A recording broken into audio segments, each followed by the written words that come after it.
ঈমান ভঙ্গের কারণ বলার আগে প্রথমে একটা দৃষ্টান্ত খুব মনোযোগ দিয়ে শুনুন। আমি আজান দেওয়ার আগে ওযু করছি, আজান শেষ 10-15 মিনিট পরে জামাত হয়, তো আমি আবার পাঁচখানে পেশাব করলাম। পেশাব করার পরে আর ওযু করিনি, আমি সালাত আদায় করছি। আমার সালাত হয়েছে? হলো না। কেন? আমার ওযু ভেঙে গেছে তাই। আচ্ছা, ওযু ভাঙলো কিভাবে? আমি পেশাব করেছি এজন্য। আচ্ছা, তার মানে এখানে আপনারা সবাই জানেন যে ওযু ভঙ্গের কারণ কি। পেশাবের রাস্তা দিয়ে কোনো কিছু বের হলে এই ওযু থাকে না, যায়? ভেঙে যায় না? আচ্ছা, পায়খানার রাস্তা দিয়ে যদি কোনো কিছু বের হয় ওযু থাকে না, ভেঙে যায়? তার মানে পায়খানার রাস্তায় কোনো কিছু বের হলে ওযু ভেঙে যায়, আর পেশাবের রাস্তা দিয়ে কোনো কিছু বের হলে ওযু ভেঙে যায়। আপনারা জানেন নাকি জানেন না? আচ্ছা, তাহলে ওযু যেভাবে ভেঙে যায় অনুরূপ ভাবে মানুষের ঈমানও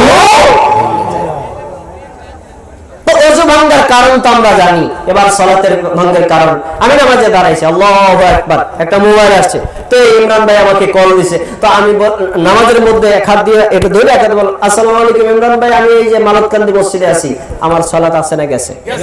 তার মানে সালাতের মধ্যে কথা বললে সালাত ভেঙে যায়, যায় কি যায় না? এটা আপনারা জানেন। এবার ঈমান ভঙ্গের কারণটা জানা দরকার আছে না নাই? শোনেন মুসলমান, যদি কোন ব্যক্তি ওযু ভঙ্গের কারণ না জানে তাহলে তার ওযু হবে না, সালাত ভঙ্গের কারণ না জানে তাহলে তার সালাত হবে না। কিন্তু কোন মুসলমান যদি ঈমান ভঙ্গের কারণ না জানে, তার সালাত, তার সিয়াম, তার হজ, তার যাকাত, তার কোনো আমলই কোনো কাজে আসবে না। এজন্য ঈমান ভঙ্গের কারণ জানা বেশি দরকার না ওযু ভঙ্গের কারণ জানা বেশি দরকার? ঈমান ভঙ্গের কারণ যারা বেশি দরকার না সালাত ভঙ্গের কারণ যারা বেশি দরকার? ঈমান ভঙ্গের কারণ যারা দরকার সবচেয়ে বেশি। অথচ আমাদের দেশে ঈমান ভঙ্গের কারণ নিয়ে কি আমাদের দেশের মসজিদের খতিবরা খুব বেশি আলোচনা করেন? আলেমরা আলোচনা করেন? ওয়াজে বক্তব্য দিয়ে থাকেন? এই জন্য আমরা জানি না কোন কারণে ঈমান ভেঙে যায়। প্রিয় ভাই, বাংলাদেশ স্বাধীন হয়েছে 1971 সালে, আজ 2022 সাল। এতদিন পর্যন্ত বাংলাদেশ স্বাধীন হওয়ার পরে বাংলাদেশটাকে সংরক্ষণ করার জন্য বিজিবি বাহিনী তৈরি করে প্রত্যেকটা বর্ডারে সেট করে দিয়েছে। অন্য দেশ থেকে কোন চোরাচালান বাংলাদেশের জন্য প্রবেশ করতে না পারে, বাংলাদেশ থেকে অন্য দেশের জন্য প্রবেশ করতে না পারে, বাংলাদেশের ভূখণ্ডের জন্য সংরক্ষিত থাকে। যদি এই বাহিনী গঠন করে না দেওয়া হতো, বাংলাদেশের সীমানা এখন ম্যাপে যা দেখেন তার অর্ধেক খুঁজে পেতেন না। ঠিক একই অবস্থা, আপনি ঈমান এনেছেন, আপনার ঈমানটা যদি আপনি সংরক্ষণ না করেন, পাহারা না দেন, ঈমানটা ভেঙে যাওয়ার কারণগুলো যদি আপনি না জানেন, আপনার অজান্তেই আপনার ঈমান আমল সব বরবাদ হয়ে যাবে। এজন্য প্রত্যেক মুমিনকে, প্রত্যেক মুসলিমকে ঈমান ভঙ্গের কারণ সম্পর্কে জানা দরকার আছে না? সবাই বলেন দরকার আছে? আমি কি এই বিষয়ে কথা বলতে পারি? আচ্ছা, শোনেন, প্রথমে এক নজর ঈমান ভঙ্গের মৌলিক কারণ 4টি। কয়টি? ঈমান ভঙ্গের মৌলিক, আমি শাখা বলিনি, মৌলিক কারণ কয়টি? 4টি। 1, শিরক করা। বলেন কি? 2, কুফরি করা। কি? 3, বিদআত করা। কি? 4, নেফাকি করা। এই 4টি কাজ হলো ঈমান ধ্বংসের মৌলিক কারণ। আমরা কি এই 4টা কারণ এক নজরে মুখস্থ করতে পারবেন? আমার সাথে সবাই বলবেন। 1, শিরক করা। 2, কুফরি করা। 3, নেফাকি করা। 4, বিদআত করা। যে শিরক করে তাকে বলা হয় মুশরিক, যে কুফরি করে তাকে বলা হয় কাফের, যে নেফাকি করে তাকে বলা হয় মুনাফিক, যে ব্যক্তি বিদআত করে তাকে বলা হয় বিদআতি। এই 4টি বিষয় হলো ঈমান ভঙ্গের মৌলিক কারণ। এই 4টি বিষয়টাকে বিশ্লেষণ করলে সাধারণভাবে 10টা কারণ দাঁড়ায়, যে এই 10টা কারণ কেউ যদি করে তাহলে তার ঈমান ধ্বংস হয়ে যায়। আমি আজকে এই 10টা কারণ নিয়ে অতি অতি সংক্ষিপ্ত আপনাদের সামনে আলোচনা করতে চাই। সবাই মনোযোগ দিয়ে শুনুন। এই 10টি কারণের 1 নম্বর কারণ হচ্ছে শিরিক করা। কি করা? শিরিক করলে ঈমান থাকে না চলে যায়? শিরিক করলে তাওহীদ থাকে না ভেঙে যায়? আপনার ঈমান ভেঙে যাবে, আপনার তাওহীদ ভেঙে যাবে, কিন্তু আপনি দেখতে পাবেন না। যেমনটি পেশাব করলে, পায়খানা করলে ওযু ভেঙে যায়, কিন্তু চোখে দেখা যায় না। আসলে ভেঙে যায়, কিন্তু আপনি দেখতে পাবেন না। এজন্য প্রত্যেক মুমিনকে, প্রত্যেক মুসলিমকে শিরিক করতে হবে না ছাড়তে হবে? ছাড়বেন। কেন? ঈমান ভেঙে যায় তার দলিল আমি আপনাকে দিচ্ছি কয়েকটা। 1, আল্লাহ সুবহানাহু ওয়া তাআলা সূরাতুন নিসা 40 নম্বর আয়াতে বলেন, ইন্নাল্লাহা লা ইয়াগফিরু আন ইউশরাকা বিহি ওয়া ইয়াগফিরু মা দুনা যালিকা লিমান ইয়াশা। নিশ্চয়ই যারা আল্লাহর সাথে শরীক করে, আল্লাহর সাথে শিরিক করে, আল্লাহ সুবহানাহু ওয়া তাআলা তাদের সব পাপ ইচ্ছা করলে ক্ষমা করে দিতে পারেন, তবে শিরিক ক্ষমা করবেন না। সূরা নিসা 48 নম্বর আয়াত পরে কি মিলিয়ে দেখবেন।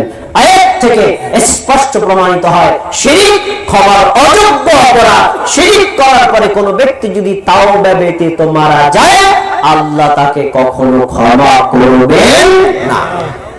পরে সূরা মায়েদা 72 নম্বর আয়াত আল্লাহ তাআলা বলেন, ইন্নাহু মান ইউশরিক বিল্লাহি ফাকাদ হারামাল্লাহু আলাইহিল জান্নাতা ওয়া মাওয়াহুন নার। নিশ্চয়ই যারা এবং যে আল্লাহর সাথে শিরক করে, আল্লাহ তাআলা ওই ব্যক্তির জন্য জান্নাত হারাম করে দিয়েছেন। জান্নাত তার জন্য কি? হারাম। তার থাকার জায়গা হলো জাহান্নাম। তার মানে জাহান্নাম তার জন্য ফরজ। দুটো অল্টারনেটিভ, জান্নাত হারাম, জাহান্নাম তার জন্য ফরজ। অপরাধ কি? অপরাধ কি? শিরক করা। তাহলে এই আয়াত থেকে প্রমাণিত হয়, কেউ যদি শিরক করে আল্লাহ তার জন্য জান্নাত হারাম করে দেন, কেউ যদি শিরক করে আল্লাহ তার জন্য জাহান্নামকে ফরজ করে দেন। আরেকটি আয়াত সূরা জুমার 65 নম্বর আয়াত আল্লাহ রাব্বুল আলামিন বলেন, ওয়া লাকাদ উহিয়া ইলাইকা ওয়া ইলাল্লাযীনা মিন ক্বাবলিকা লাইন আশরাকতা লায়াহবাতান্না আমালুকা ওয়া লাতাকুনান্না মিনাল খাসিরিন। হে নবী মুহাম্মদ সাল্লাল্লাহু আলাইহি ওয়াসাল্লাম, তুমি শোনো, ইতিপূর্বে যত নবী, যত রাসূল এসেছিলেন, আমি প্রত্যেককে ওহী করে জানিয়েছি যা তোমাকে জানাচ্ছি তা। আর ওহীটা হলো এই, তুমি যদি শিরক করো তোমার অতীতের যত আমল আছে সব আমলগুলো পুড়ে ছাই হয়ে যাবে। তার মানে শিরক এতটা ভয়ঙ্কর পাপ, শিরক করলে শিরকের পাপ তো হয়, অতীতের নেক আমলগুলো নষ্ট হয়ে যায়। আমি 3টি আয়াত পেশ করেছি, 3টি আয়াত থেকে 4টা কথা পাওয়া যায়। 1, শিরক ক্ষমার অযোগ্য অপরাধ। 2, শিরক করলে তার অতীতের আমল নষ্ট হয়ে যায়। 3, শিরক করলে তার জন্য জান্নাত হারাম হয়ে যায়। 4, শিরক করলে তার জন্য জাহান্নাম ফরজ হয়ে যায়। আপনারা কি এই 4টি চান না বর্জন করতে চান? আপনারা চান আপনাদের আমল নষ্ট হোক? আপনারা কি চান জাহান্নাম হারাম হোক? আপনারা কি চান জান্নাত আপনার জন্য হারাম হোক, জাহান্নাম আপনার জন্য ফরজ হোক? এটা চান? আপনারা কি চান আল্লাহ সুবহানাহু ওয়া তাআলা আপনার জন্য জান্নাত জাহান্নাম এভাবে নিষিদ্ধ করে দেন যাতে আপনি আর কোনোদিন জান্নাতে যেতে না পারেন? এরা আমরা কেউ কখনো কামনা করি না। তো যদি কামনা না করি, আমাদের প্রত্যেকের উচিত হবে শিরক করা না বর্জন করা? এখন প্রশ্ন, আমরা কি শিরক করি? প্রশ্ন, আমরা কি শিরক করি? আমি হ্যাঁ বা না কিছুই বলবো না, আপনি আপনার আমলের সাথে মিলাবেন। হ্যাঁ বা না আমি কিছুই বলবো না, আপনি শুধু আপনার আমলের সাথে মিলিয়ে পর্যবেক্ষণ করবেন। যদি মনে হয় আপনি শিরক করেন, ব্যাস তাওবা করে ফিরে আসবেন। আর যদি মনে হয় আপনি করেন না, আলহামদুলিল্লাহ, আপনি আপনার তাওহীদের উপর অটল অবিচল থাকবেন। শুনেন কি শিরক? দুআ ইনদাল আমওয়াতি ওয়াল আসনাম, শিরক আকবরের কথা বলছি। মৃত ব্যক্তির নিকটে কোনো কিছু চাওয়া, মূর্তির নিকটে কোনো কিছু চাওয়া, এটি হচ্ছে শিরক আকবর। এই কাজটি যে করে, এই কাজটি যারা করে, তার জন্য জান্নাত হারাম, তার জন্য জাহান্নাম ফরজ, তার আমল সব বিনষ্ট হবে, তাকে আল্লাহ কখনো ক্ষমা করবেন না। এবার মৃত ব্যক্তি কি? আমাদের বাংলাদেশের কথা আপনি চিন্তা করেন, বাংলাদেশে অনেক পীর সাহেবের কবর আছে না নাই? কবর পরবর্তীতে মাজারে পরিণত হয় না? আমাদের দেশের অনেক মুসলমানরা ওই কবরে গিয়ে, ওই মাজারে গিয়ে সন্তান চায়, বিপদ থেকে উদ্ধার চায়, ছেলে মেয়ে বিদেশে যেন সহজভাবে যেতে পারে, এগুলো কামনা করে কি করে না? যদি এটা করে থাকেন তাহলে জেনে রাখেন, একজন হিন্দু মূর্তি পূজা করে যেরকম ইসলাম থেকে বের হয়ে গেছে, একজন খ্রিস্টান ঈসা আলাইহিস সালাম এবং মারিয়াম আলাইহিস সালামের পূজা করে যেভাবে ইসলাম থেকে বেরিয়ে গেছে, একজন ইহুদি উযাইর আলাইহিস সালামের পূজা করে যেভাবে ইসলাম থেকে বেরিয়ে গেছে, যে মুসলমান তার বাপ দাদা 14 গোষ্ঠী মুসলমান হলেও কোন কবরের কাছে গিয়ে, কোন মাজারের কাছে গিয়ে সন্তান চেয়েছে, চাও শেষ, ইসলাম থেকে তার বের হওয়াও শেষ। এরকম বাংলাদেশে আছে না নাই? মুসলমান আস্তে কথা বললে হবে না, আছে না নাই? এগুলা করব না ছাড়ব? যদি আপনি করেন আপনার ঈমান শেষ, যদি আপনি ছাড়েন তাহলে আপনার ঈমান আবার ফিরে আসবে। এবার বলবেন আমি খুব ভালো মানুষ, কবরের কাছে আমি কখনো কিছু চাই না, কোন পীরের কাছেও চাই না, কোন মাজারের কাছেও চাই না। তো কি করেন? আমি মাজারে গিয়ে 50টা টাকা দেই আর বলি, আল্লাহ মাজারওয়ালা তো খুব আপনার প্রিয় আল্লাহর ওলি, তো এই ওলির ওসিলায় হলেও আমি বিয়ে করেছি 5 বছর, আমার কোনো সন্তান হয় না, তো আমার স্ত্রীর একটা সন্তান দান করো। এরকম মুসলমান বাংলাদেশে আছে না নাই? তার মানে এই লোকটা মাজারে চায় না, পীরের কাছে চায় না, দরগায় চায় না, মূর্তির কাছে চায় না, তবে আল্লাহর কাছে চায়। ভায়া রেখেছে মাজারকে, ভায়া রেখেছে পীরকে, ভায়া রেখেছে বুজুর্গকে। এমন চাওয়া মুসলমান বাংলাদেশে একজন নাই, না? একজন নাই। এই যে ভায়া, এটাও শিরক আকবার। কোন ব্যক্তির কাছে তো চাওয়া যাবে না, আর কোন ব্যক্তির মাধ্যমে আল্লাহর কাছে চাওয়া যাবে না। সরাসরি আল্লাহর কাছে চাইলে আল্লাহ দিতে পারেন কি পারেন না? তো কোন ব্যক্তি যদি মাজারের কাছে, পীরের কাছে, বুজুর্গের কাছে, ল্যাংটা বাবার কাছে, খাজা বাবার কাছে, দয়াল বাবার কাছে, অথবা এদের মাধ্যমে আল্লাহর কাছে কোনো কিছু চায়, সে ব্যক্তি ইসলাম থেকে বের হয়ে যাবে, তার ঈমানের আর কোনো মূল্য থাকবে না। মুসলমান আমরা এই শিরক করব না ছাড়ব? আমরা এখন থেকে এগুলো বর্জন করতে পারবো তো ইনশাআল্লাহ? আচ্ছা, এবার আসেন, আমরা পীরদের কাছে চাই, কবরের কাছে চাই, মাজারের কাছে চাই, এটা তো একটা সাধারণ। এর চাইতে অবিশ্বাস্য কিছু কাণ্ড, যা এর চাইতে জঘন্যতম, আমরা পীরের কাছে তো চাই, পীরের স্মৃতি বিজড়িত বস্তুর মাধ্যমেও চাই, যা আরো ভয়ঙ্কর শিরক। আমার নিজের কানে শোনা, আমার দিকে তাকান, প্রায় 20 থেকে 25 দিন আগে আমার বাড়ির কাছে একজন পীর সাহেব আগমন করেছেন।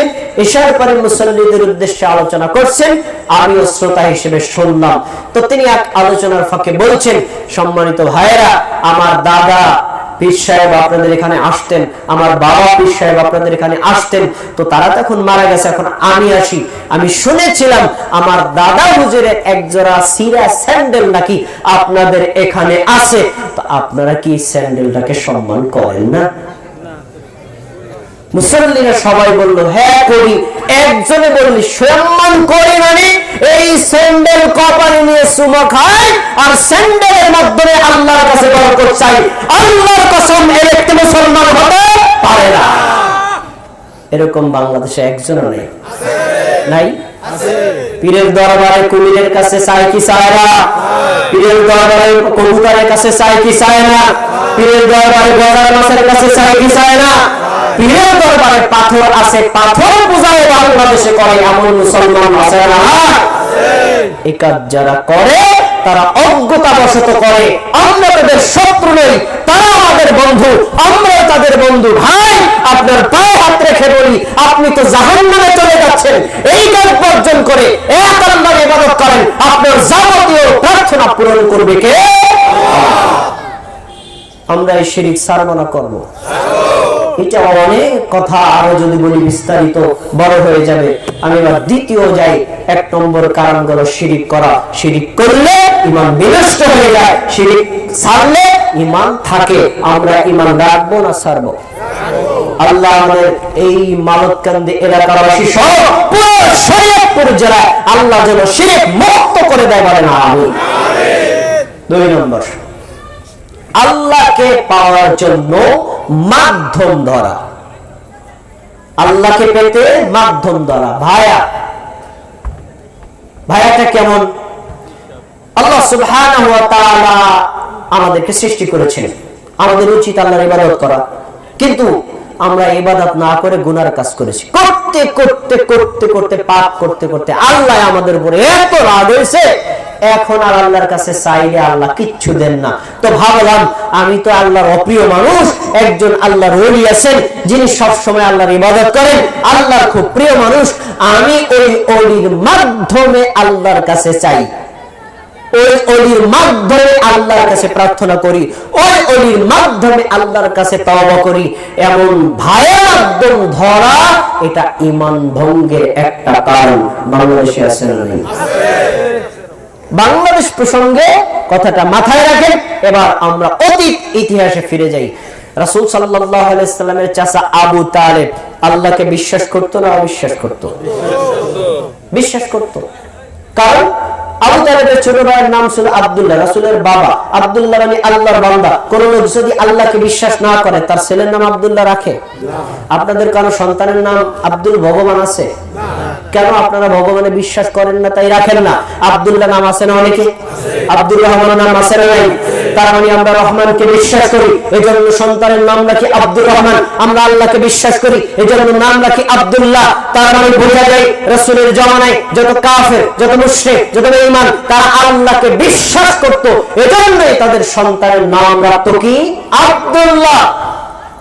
এখন তারা আল্লাহকে বিশ্বাস করত, আল্লাহর ইবাদত করত, তবে তারা ভাবতো আমরা আল্লাহর অপ্রিয় হয়ে গেছি, সরাসরি আল্লাহর কাছে চাইলে পাওয়া যায় না, আমরা একটু মাধ্যম ধরি। মাধ্যমটা কি? কাবা ঘরের মধ্যে 360টা মূর্তি স্থাপন করেছে। এক মূর্তি বিদ্যা দেয়, আরেক মূর্তি বিপদ থেকে উদ্ধার করে, আরেক মূর্তি সন্তান দেয়, আরেক মূর্তি মেয়ে দেয়, আরেক মূর্তি ভাগ্যর উন্নয়ন করে, আরেক মূর্তি ব্যবসা বাণিজ্য উন্নয়ন দান করে। এজন্য যার যেটা দরকার সে সেই মূর্তির কাছে গিয়ে ভোগ দিত আর বলতো, আল্লাহ এই মূর্তির ওসিলায় তুমি আমাকে এটা দান করো। এই কারণে যদি তারা ইসলাম থেকে খারিজ হয়ে কাফের হয়ে যায়, আমরাও যদি আল্লাহকে পেতে কোন ব্যক্তি কোন বস্তুর মাধ্যম ধরি, আমরাও মুসলমান থাকতে পারব না। দলিল কোরআনের আয়াত দেন, এই দেখেন আল্লাহ কি বলছে। আল্লাহ তাআলা সূরা ইউনূসের 18 নম্বর আয়াতে বলেন, ওয়া ইয়াবুদুনা মিন দুনিল্লাহ, কাফের মুশরিকরা আল্লাহকে বাদ দিয়া এই মূর্তিগুলোর পূজা করত। তো যখন তারা পূজা করত, তারা জানতো লা ইয়াদুররুহুম ওয়া লা ইয়ানফাউহুম, এই মূর্তি তাদের ক্ষতিও করতে পারে না, উপকারও করতে পারে না। তখন তাদেরকে যখন বলা হয় এই অথবা মূর্তির পূজা তোমরা কেন করো, তখন তারা বলছে ইয়াকুলুনা হাউলাই শুফাআউনা ইনদাল্লাহ, আরে মানুষ তোমরা শোনো, আমরা মূর্তির পূজা করি না, মূর্তির কাছে ভোগ দেই, মূর্তির মাধ্যমে আমরা আল্লাহর কাছে পৌঁছাবো, এই মূর্তি আল্লাহর কাছে সুপারিশ করবে। এই ভায়া মাধ্যম রাখার কারণে তারা কি মুসলমান হতে পেরেছে? আমরা যদি ভায়া মাধ্যম রাখি, আমরা কি মুসলমান থাকবো? থাকবো না। আরেকটা আয়াত দেখেন, পরের আয়াত বলছেন, ওয়াল্লাযীনা ইত্তাখাযু মিন দুনিহি আউলিয়া, যারা আল্লাহকে বাদ দিয়ে কোন ওলি আউলিয়াকে মাধ্যম ধরেছে, তারা কি বলে? মা না'বুদুহুম ইল্লা লিয়ুকাররিবুনা ইলাল্লাহি যুলফা, তারা বলে আমরা পীর সাহেবকে সিজদা করি, কবরকে সিজদা করি, বুজুর্গকে সিজদা করি, পীরকে ভোগ দেই, বুজুর্গকে ভোগ দেই, এগুলো মূলত তার পূজা আমরা করছি না, এদের মাধ্যমে আমরা আল্লাহকে চাই। এদের কথা তৎকালীন সময় কাফের মুশরিকদের কথার মধ্যে পার্থক্য আছে? কোনো পার্থক্য নেই, ঠিক একই মাধ্যম। তাহলে বোঝা যাচ্ছে যে মূর্তিগুলো মাধ্যম দ্বারার কারণে তারা হয়েছে কাফের মুশরিক। আমরা যদি কোনো বীর, কোনো বুজুর্গ, কোনো আলেম, কোনো মুফতি, কোনো ইমাম, কোনো খাজা বাবা, কোনো মাজার, কোনো দরগা, কোনো দুর্গা, কোনো মূর্তির মাধ্যমে চাই আমরাও মুসলমান থাকতে পারবো। তাহলে কোনো ভায়া মাধ্যম ধরা যাবে না। কে নাই ভায়া মাধ্যম? কে বলছে? নেন কোরআনের আয়াত, আমি আপনাকে দলিল দিচ্ছি। আল্লাহ কি বলছেন? ইয়া আইয়ুহাল্লাযীনা আমানুত্তাকুল্লাহ, হে মুমিনগণ তোমরা আল্লাহকে ভয় করো। কাকে? আল্লাহকে ভয় করো। ওয়াবতাগু ইলাইহি ওয়াসিলা, আল্লাহকে পাওয়ার জন্য ওসিলা ধরো। নাই? এই তো আল্লাহ কোরআনে বলছে, মাধ্যম নাই। কি বলছে? এইটা নেন। আপনি যখন আয়াতটা আগে শুনছেন না, ওই আয়াত শুনছেন, কিন্তু ঈমান ভঙ্গের কারণ কয়টা শুনছেন? এই তো অবস্থা। খুব মনোযোগ দেন। এই তো আল্লাহ বলছেন ওসিলা করতে, ওসিলা নাই। কে বলছে? প্রিয় ভাই, আল্লাহ তাআলা বলছেন ওয়াবতাগু ইলাইহিল ওয়াসিলা, আল্লাহকে পাওয়ার জন্য ওসিলা ধরো। তো আল্লাহ রাসূল কি আল্লাহকে পান নাই? কথা বলেন, পান নাই? আল্লাহ রাসূল কি আল্লাহকে পাওয়ার জন্য ওসিলা ধরেন নাই? ধরছেন। আল্লাহর নবীর যত সাহাবীগণ ছিলেন আল্লাহকে পাওয়ার জন্য ওসিলা ধরেন নাই? ধরছেন। তারা যে ওসিলা ধরছেন ওই ওসিলা ধরতে হবে। ওই ওসিলা বাদ দিয়া নিজেদের মন গড়া কোনো ওসিলা ধরা যাবে না। এই জন্য ওসিলা দুই প্রকার। এক, ওসিলাতুস সহিহা, সহিহ ওসিলা। ওসিলাতুল বাতিলা, মিথ্যা বানোয়াট ওসিলা। ওসিলা কয় প্রকার? এবং সহিহ ওসিলা কি? মনোযোগ দিয়ে শোনো। তিনটি বিষয়কে বলা হয় সহিহ ওসিলা। এক, আল্লাহর গুণবাচক নামের ওসিলা। আল্লাহর নাম রাজ্জাক, আল্লাহ তোমার নাম রিজিক দাতা, তুমি আমাকে রিজিক দান করো। আল্লাহর নাম গফফার, আল্লাহ তোমার নাম যেহেতু ক্ষমাশীল, তুমি আমাকে ক্ষমা করো। আল্লাহ তোমার নাম রহিম, তুমি ওই নামের ওসিলায় আমাকে দয়া দান করো। এভাবে আল্লাহর যতগুলো নাম আছে ওই নামের ওসিলা হলো সহিহ ওসিলা। তাহলে আমরা এক নম্বর কিসের ওসিলা ধরব? আল্লাহর গুণবাচক নামের ওসিলা। গুণবাচক নামের ওসিলা কি আমরা ধরি? হ্যাঁ, দেখেন নিয়মিত ধরি। নামাজে সালাম ফিরানোর পরে আগে একটা দোয়া পড়ি, আল্লাহুম্মা ইন্নী যালামতু নাফসি যুলমান কাসীরা ওয়া লা ইয়াগফিরুয যুনুবা ইল্লা আনতা। আল্লাহ, আমি আমার নফসের উপর অনেক জুলুম করেছি, আপনি ছাড়া এই জুলুম পাপ কেউ ক্ষমা করতে পারে না। ফাগফিরলি, আল্লাহ আপনি আমাকে ক্ষমা করেন। ওয়ারহামনি, আল্লাহ আমাকে দয়া করেন। ইন্নাকা আনতাল গফুরুর রহিম, আল্লাহ আপনি ক্ষমাশীল, আপনি দয়াবান, এই জন্য আমাকে দয়া করেন, এই জন্য আমাকে ক্ষমা করেন। আমরা কিসের ওসিলা ধরলাম? কিসের ওসিলা ধরছি এখানে? ক্ষমা চাওয়ার জন্য আল্লাহর গুণবাচক নামের ওসিলা ধরছি, দয়া পাওয়ার জন্য আল্লাহর গুণবাচক নামের ওসিলা ধরছি। এই জন্য এক নম্বর বিশুদ্ধ ওসিলা হলো আল্লাহর যতগুলো সিফাতি নাম রয়েছে এই নামের ওসিলা ধরা। পয়েন্ট এক। দুই নম্বর, জীবিত। দুই নম্বর, নেক আমল করা। আমরা এখন এখানে যে কিসের জন্য আসছি? প্রত্যেককে 500 করে টাকা দেওয়া হবে না। খাবার খাওয়ার জন্য আসছেন?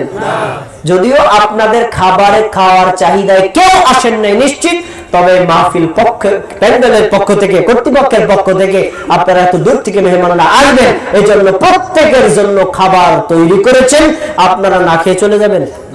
তাহলে আয়োজকরা কষ্ট পাবে না?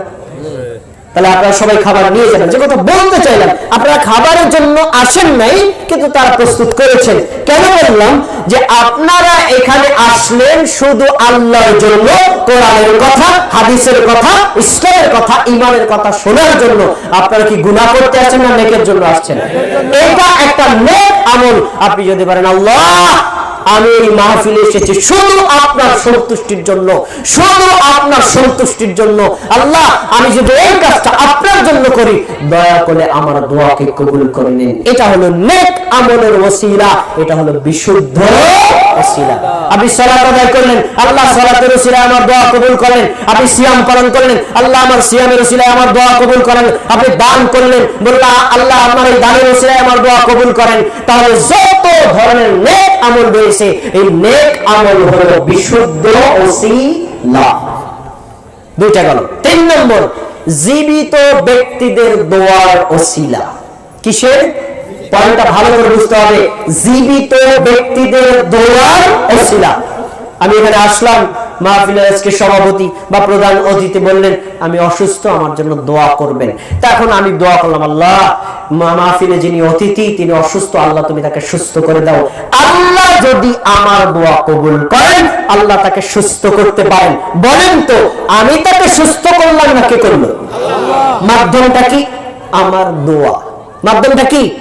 আমার দোয়া।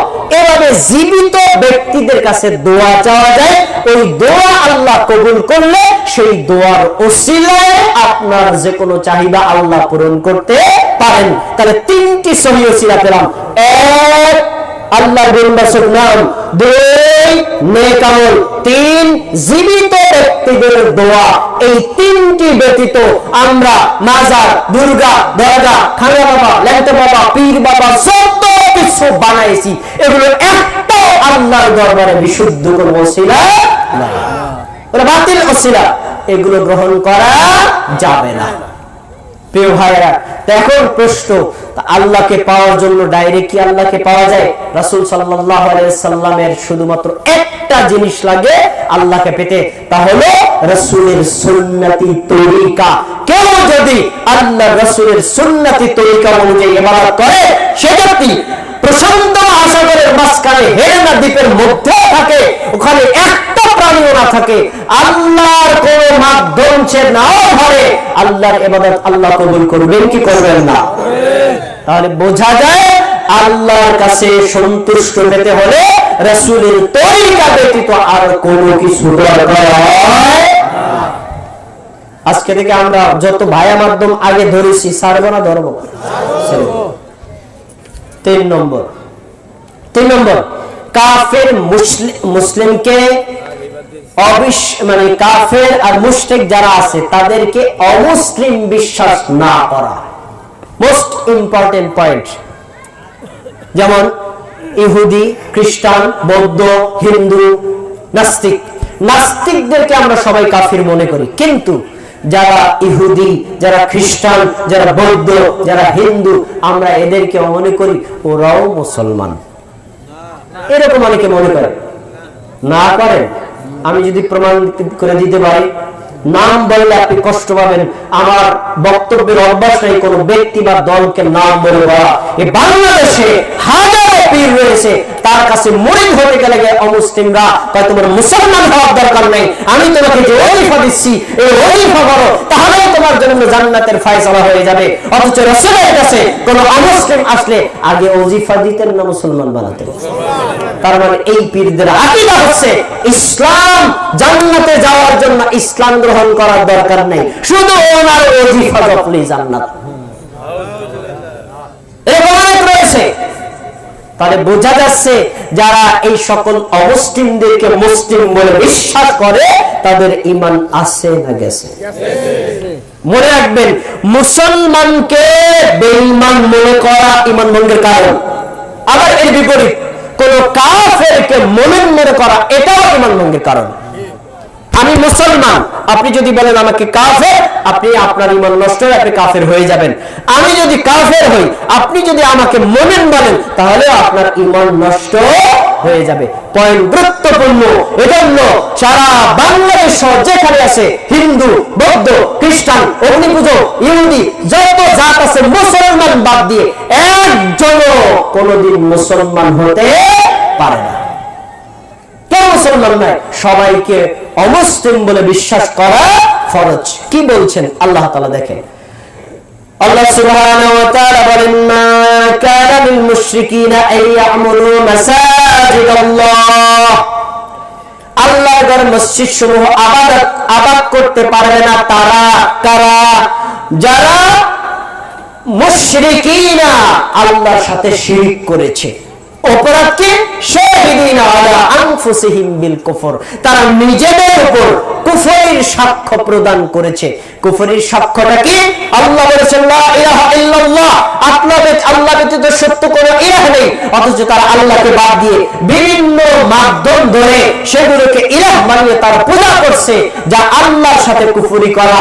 আল্লাহ তাআলা বলছেন এই ধরনের মুশরিক যারা আছে তারা আল্লাহর ঘর মসজিদ আবাদ করার যোগ্যতা রাখে না। তার মানে কোন মসজিদ কমিটির সদস্য মুশরিক হতে পারবে না, কোন মসজিদ কমিটির সদস্য কবর পূজারী হতে পারবে না, কোন মসজিদ কমিটির সদস্য পীর পূজারী হতে পারবে না, কোন মসজিদ কমিটির সদস্য শিরক আর কুফরের সাথে যুক্ত হতে পারবে না। বাংলাদেশে এরকম আছে? নেই? আমি এক মসজিদের ইমাম ছিলাম মাদারীপুর জেলা।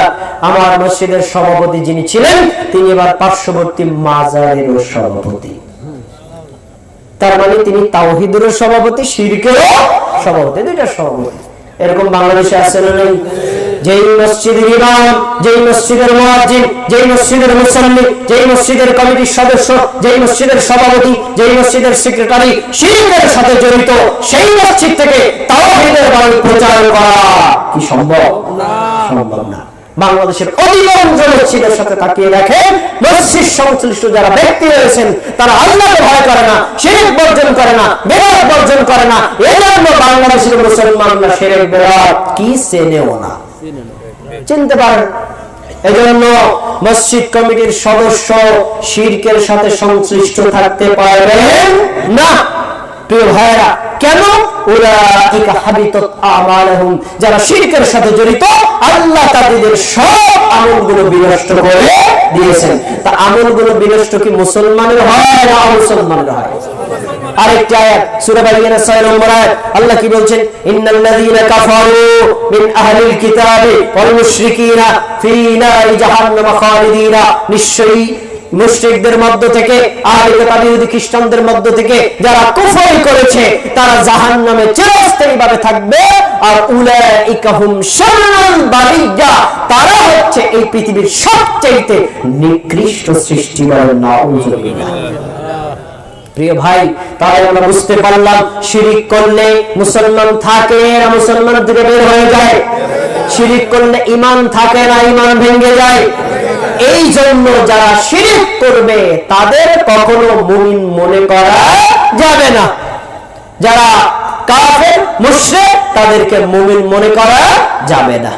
আচ্ছা, এবার আসেন 4 নম্বর পয়েন্ট, মুসলিমকে বাদ দিয়ে কাফের মুশরিককে সাহায্য সহযোগিতা করা। এটা ঈমান ভঙ্গের একটা কারণ। আমরা অনেকের মধ্যে এই প্রবণতা দেখতে পাই। ধরেন আপনি একজন মুমিন মানুষ, আপনার পাশে আরেকজন আছে কাফের বেঈমান, সেও একজন মানুষ, কিন্তু দেখা যায় আপনার সাথে শত্রুতা, তার সাথে খুব বন্ধুত্ব ভাব। এরকম আছে না নাই? আছে। কিন্তু এখানে একটা শর্ত আছে, পার্থিব কোন বিষয়ে অমুসলিমদের সাথে সম্পর্ক করা যাবে, দ্বীনের কোন বিষয়ে অমুসলিমদের সাথে কখনো সম্পর্ক হতে পারে না। আয়াতটা বলার পরে আয়াতের একটা ভুল ব্যাখ্যা আপনাকে স্মরণ করিয়ে দেই। সূরা মায়েদা 51 নম্বর আয়াত আল্লাহ কি বলছেন? ইয়া আইয়ুহাল্লাযীনা আমানু, হে মুমিনগণ, লা তাত্তাখিদুল ইয়াহুদা ওয়ান নাসারা, তোমরা ইহুদি এবং নাসারাদেরকে আউলিয়া, বন্ধু রূপে গ্রহণ করো না। তার মানে একজন ইহুদি মুসলমানের বন্ধু হতে পারে, একজন খ্রিস্টান মুসলমানের বন্ধু হতে পারে, একজন হিন্দু মুসলমানের বন্ধু হতে পারে, একজন অগ্নিপূজক মুসলমানের বন্ধু হতে পারে। মুসলমানের বন্ধু শুধু মুসলমানই হতে পারে। আচ্ছা, এখন কি বলছেন? আউলিয়া বা'দুহুম আউলিয়া, জেনে রাখো ইহুদি খ্রিস্টানের বন্ধু, খ্রিস্টান ইহুদির বন্ধু, হিন্দু বৌদ্ধের বন্ধু, বৌদ্ধ হিন্দুর বন্ধু, কিন্তু এরা কখনো মুসলমানের বন্ধু হয় না। এর পরের অংশ মোস্ট ইম্পর্টেন্ট, ওমাইয়াতাওয়াল্লা মিনকুম ফাইন্নাহু মিনহুম, অতএব তাদের সাথে যারা সম্পর্ক রাখবে তারা তাদেরই অন্তর্ভুক্ত হবে। তার মানে ইহুদির সাথে, খ্রিস্টানের সাথে, হিন্দুর সাথে, বৌদ্ধের সাথে কেউ যদি সম্পর্ক করে তাহলে সে ব্যক্তিও ইহুদি খ্রিস্টান বৌদ্ধ হিন্দুর অন্তর্ভুক্ত হবে। আয়াতের এই অংশ থেকে বাংলাদেশের একজন জনপ্রিয় বক্তা বলেছেন, সৌদি আরবের যত রাজা বাদশাহ দায়িত্বশীল রয়েছে এরা সবাই ইহুদি খ্রিস্টানদের অন্তর্ভুক্ত, কেউ মুসলমান নাই। কিভাবে? কারণ মোহাম্মদ বিন সালমানের সম্পর্ক ইহুদিদের সাথে, মোহাম্মদ বিন সালমানের সম্পর্ক ডোনাল্ড ট্রাম্পের সাথে, মোহাম্মদ বিন সালমানের সম্পর্ক ইরানের সাথে না, অতএব সে আর মুসলমান নাই। আয়াত ঠিক আছে, অর্থ ঠিক আছে না। এবার বাস্তব দেখেন, ধরেন আপনি বাংলাদেশের প্রধানমন্ত্রী, বাংলাদেশের পাশের দেশ ভারত, এরা কি মুসলমান না হিন্দু? এর পাশের দেশ হলো আফগানিস্তান, মুসলমান না হিন্দু? তার পাশের দেশ পাকিস্তান, মুসলমান না হিন্দু? আচ্ছা, এখন আপনি কি তাহলে এই দেশের ক্ষমতায় যাওয়ার পর এই ভারতের সাথে সম্পর্ক ছিন্ন করে দিবেন? কেন করবেন না? কেন করবেন না? এটা মোস্ট ইম্পর্টেন্ট বিষয়। কেন করবেন? কারণ কি? কারণ হলো রাষ্ট্রীয় প্রতিবেশী, হিন্দু হোক, বৌদ্ধ হোক, খ্রিস্টান হোক, এটা তো রাষ্ট্রীয় প্রসঙ্গ। আরো কাছে নেন, আপনার পাশের ঘর যদি হিন্দু হয়, তার সাথে ব্যবসা করবেন, বাণিজ্য করবেন, লেনদেন করবেন, সবকিছু চলবে, কিন্তু ঈমানি প্রসঙ্গে আমার মুমিন ভাইকে বাদ দিয়ে আমি তাকে কখনো অগ্রাধিকার দিতে পারি না। প্রিয় ভাইরা, ভারতের সাথে সম্পর্ক অবশ্যই রাখবেন, এটা রাষ্ট্রীয় সম্পর্ক, কিন্তু ইমানি সম্পর্ক থাকবে সৌদি আরবের সাথে, ইমানি সম্পর্ক থাকবে পাকিস্তানের সাথে, ইমানের সম্পর্ক থাকবে আফগানিস্তানের সাথে, কিন্তু ভারতের সাথে ইমানের সম্পর্ক থাকবে না। এই পার্থক্য। এখন সৌদি আরবের সাথে, আমেরিকার সাথে, ইসরায়েলের সাথে, অন্যান্য দেশের সাথে এটা হলো বাণিজ্যিক দুনিয়াবি স্বার্থ, ইমানি স্বার্থ নয়। এই কারণে আপনি আয়াতের উপর ভিত্তি করে তাদেরকে কাফের বলে দিবেন। আয়াত হলো একরকম, আপনি বুঝেছেন অন্যরকম। ঠিক। এজন্য আপনার পাশে হিন্দু, বৌদ্ধ, খ্রিস্টান যারা বাস করবে, আপনি তার সাথে ব্যবসা বাণিজ্য করবেন, লেনদেন করবেন, ঋণ লেনাদেনা করবেন, তার সাথে আপনি ব্যবসা বাণিজ্যের সব কাজ করতে পারবেন। কিন্তু যখন একজন মুসলমান, একজন হিন্দু, একজন মুসলমান, একজন খ্রিস্টান পারস্পরিক দুজনের সময় অবস্থানে থাকবে, তখন আপনার কাছে কে প্রিয়? কে প্রিয়? আপনারা কি এটা তো শিওর? শিওর? একটু চেক করি, দেখেন আমরা তা করি না। ইমানের ভিত্তিতে মানুষকে ভালোবাসতে হবে। একজন মুমিন অবশ্যই বেশি ভালোবাসা পাবে একজন হিন্দুর চাইতে, একজন খ্রিস্টানের চাইতে, একজন বৌদ্ধের চাইতে অবশ্যই বেশি ভালোবাসা পাবে। একজন বেনামাজি আর একজন নামাজি, কে আপনার কাছে বেশি প্রিয় হবে? বাস্তব। আচ্ছা, এবার দেখেন, আমি আপনারা দেখাই। জানেন এই বাইতুল জান্নাত জামে মসজিদে মুসল্লি আছে দুই ধরনের। কিছু মুসল্লি আছেন উচ্চস্বরে আমিন বলেন, আর কিছু মুসল্লি আছেন আস্তে আমিন বলেন। এই কোন মুসলমান কাফের হয়ে গেছে? কে কাফের? কে হিন্দু? কে খ্রিস্টান? সবাই কি মুসলমান। তার মানে এই মুসলিম ওই মুসলিমের ভাই, ওই মুসলিম ওই মুসলিমের ভাই। এবার প্রিয় ভাইরা মনোযোগ দিয়ে শোনেন, যারা জোরে আমিন বলেন তারা যদি আস্তে আমিন বলেন লোকদের বিরুদ্ধে, স্থানীয় চায়ের দোকানদার, স্থানীয় এলাকাবাসী, স্থানীয় গুন্ডা, স্থানীয় পান্ডা, স্থানীয় বেনামাজির সাথে হাত করে তাদেরকে আপনি দামানোর চেষ্টা করেন, তার মানে আপনার কাছে এই নামাজি মুসলমানের চাইতে সে বেশি প্রিয়। আপনার ঈমান আছে না গেছে? এবারে এই বিপরীত, যে আস্তে আমিন বলেন সে যদি জোরে আমিন লোকদের সাথে খাবারের জন্য, তাকে ঠেকানোর জন্য, মসজিদ থেকে বয়কট করার জন্য, সমাজ থেকে বয়কট করার জন্য বেনামাজির সাথে আঘাত করে, এই ব্যক্তির ঈমান থাকতে পারে না। এরকম বাংলাদেশে হয় কি হয় না? আপনারা জানেন সম্প্রতি সিলেট শাহজালাল রাহিমাহুল্লাহ আমরা থেকে মাথার তাজ মনে করি, তিনি একজন আল্লাহর ওয়ালি ছিলেন, আল্লাহর একজন প্রিয় ব্যক্তি ছিলেন। দিনের দাওয়াত সারা বাংলাদেশে দিয়েছেন, তার মাধ্যমে অনেক মানুষ মুসলমান হয়েছে। কিন্তু তিনি মৃত্যুবরণ করার পর তার কবরকে কেন্দ্র করে, তার মাজারকে কেন্দ্র করে হাজারো মানুষকে ঈমান ধ্বংস করছে মুশরিকরা। আছে না? তো যখন আমরা বললাম যে এই শিরকি কাজ করা যাবে না, এই বিদআতি কাজ করা যাবে না, এগুলো বর্জন করুন, তখন যারা আমাদের বিরোধী সব দল এক, কবর পূজারী, নন কবর পূজারী যত আছে সব দল এক হয়ে আমাদের জন্য ঠেকানোর চেষ্টা করছে। তার মানে তাদের কাছে ইমানদারের চাইতেও মুশরিকের মূল্য বেশি। এই টাইপের যারা, তাদের ঈমান আছে না গেছে? বাংলাদেশে নাই। আমরা কিরকম করবো? তাহলে বলেন, যে জোরে আমিন বলে সেও আমার দিনী ভাই, যে আস্তে আমিন বলে সেও আমার দিনী ভাই, যে বুকে হাত বাঁধে সেও আমার দিনী ভাই, যে নাভির পর হাত বাঁধে সেও আমার দিনী ভাই। আমরা এই দুই দিন ভাই মিলে সব মানব এলাকায় দেখবো কারা বেনামাজি আছে। ভাই আপনি হাত কোথায় বাঁধেন এটা বলে আসেন, আল্লাহ সালাত আদায় করি। বলতে পারবেন সবাই? সবাই হচ্ছে সরকার। এই আদর্শ আপনারা যদি পারেন তাহলে বুঝতে হবে আপনার ঈমান পরিপূর্ণ হয়েছে। আরো অনেক ব্যাখ্যা বিস্তারিত বলার সময় পাওয়া যাবে না। তাহলে বোঝা যাচ্ছে আমরা মুসলমান অমুসলমান দুইজনের মধ্যে আমরা মুসলমানকে কম ভালোবাসবো না বেশি ভালোবাসবো? প্রিয় ভাইরা, এবার আসেন 5 নম্বর ঈমান ভঙ্গের কারণ, মোস্ট ইম্পর্টেন্ট কারণ কি? কোরআন এবং হাদিস থেকে মুখ ফিরিয়ে নেওয়া।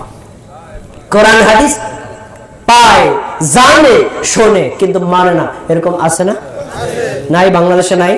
আর অমুসলমান বাদ দেন, মুসলমানরা নাই। কোরআনের আয়াত যখন তাকে শুনিয়ে দেই তখন বলে আয়াত তো ঠিক আছে, আমার পীর তো করে না। আয়াত তো ঠিক আছে, কিন্তু আমি যে দল করি এই দল তো মানে না। হাদিস তো ঠিক আছে, কিন্তু আমি যে এলাকায় বাস করি এলাকার কোন হুজুর তো করে না। এই কথা বলে কোরআন থেকে মুখ ফিরিয়ে নেওয়া, হাদিস থেকে মুখ ফিরিয়ে নেওয়ার মতো মুসলমান একজন বাংলাদেশে নাই, না? নাই? এই টাইপের যার চরিত্র কোরআনের আয়াত পাওয়ার পরে, হাদিস পাওয়ার পরে কোরআন না মেনে, হাদিস না মেনে, কোরআন হাদিসকে ওভারটেক করে যে ব্যক্তি তার পীরকে, তার বুজুর্গকে, তার দলকে, তার এলাকাকে মান্য করে, কোরআন হাদিস থেকে মুখ ফিরিয়ে নেয়, মুখ ফিরিয়ে নেওয়া শেষ, তার ঈমান শেষ।